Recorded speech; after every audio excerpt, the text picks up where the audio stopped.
প্রয়াত স্বামী আত্মস্থানন্দ। ভক্তদের মধ্যে প্রিয়জন বিয়োগের যন্ত্রণা।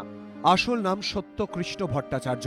জন্ম 1919 সালের 5ই মে, বুদ্ধ পূর্ণিমার দিন ঢাকার কাছে শাহবাজপুরে মামার বাড়িতে। বাবার নাম শ্রী রাম নারায়ণ ভট্টাচার্য। এন্ট্রান্স পরীক্ষায় পাশ করে গুয়াহাটিতে আইএ পড়ার জন্য ভর্তি হন সত্যকৃষ্ণ। কটক কলেজ থেকে আইএ পাশ করে চলে আসেন কলকাতা স্কটিশ চার্চ কলেজে। দর্শন শাস্ত্রে অনার্স নিয়ে ভর্তি হন। অনার্স পাশ করার পর কলকাতা বিশ্ববিদ্যালয়ে দর্শন নিয়ে এমএতে ভর্তি হন, কিন্তু এমএ ফাইনাল পরীক্ষা দেওয়া হয়নি। 1941-এর 3রা জানুয়ারি বেলুর মঠে যোগ দেন। 1945 সালে 14ই ফেব্রুয়ারি রামকৃষ্ণ মঠ ও মিশনের ষষ্ঠ সংঘাধ্যক্ষ স্বামী বিরজানন্দের কাছে তিনি ব্রহ্মচর্য ব্রত লাভ করেন। নতুন নাম হয় ব্রহ্মচারী শান্তি চৈতন্য। এর 4 বছর পর 1949 সালের 1 মার্চ শ্রীরামকৃষ্ণের পূর্ণ জন্মতিথিতে একই গুরুর কাছে তিনি সন্ন্যাস ব্রতে দীক্ষিত হন।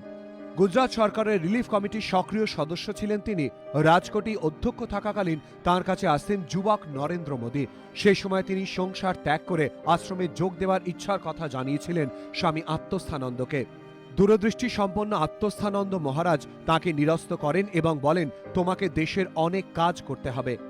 1973 সালের ডিসেম্বরে স্বামী আত্মস্থানন্দ রামকৃষ্ণ মঠের ট্রাস্টি ও রামকৃষ্ণ মিশনের গভর্নিং বডির সদস্য নির্বাচিত হন। 1975 সালের অগস্টে সহকারী সাধারণ সম্পাদক হয়ে বেলুর মঠে ফিরে আসেন। 1992 সালের 14ই এপ্রিল তিনি মঠ ও মিশনের সাধারণ সম্পাদক হন। এর 5 বছর পর 1997 সালের বুদ্ধ পূর্ণিমায় তিনি সহ সংঘাধ্যক্ষ পদ আলোকিত করেন।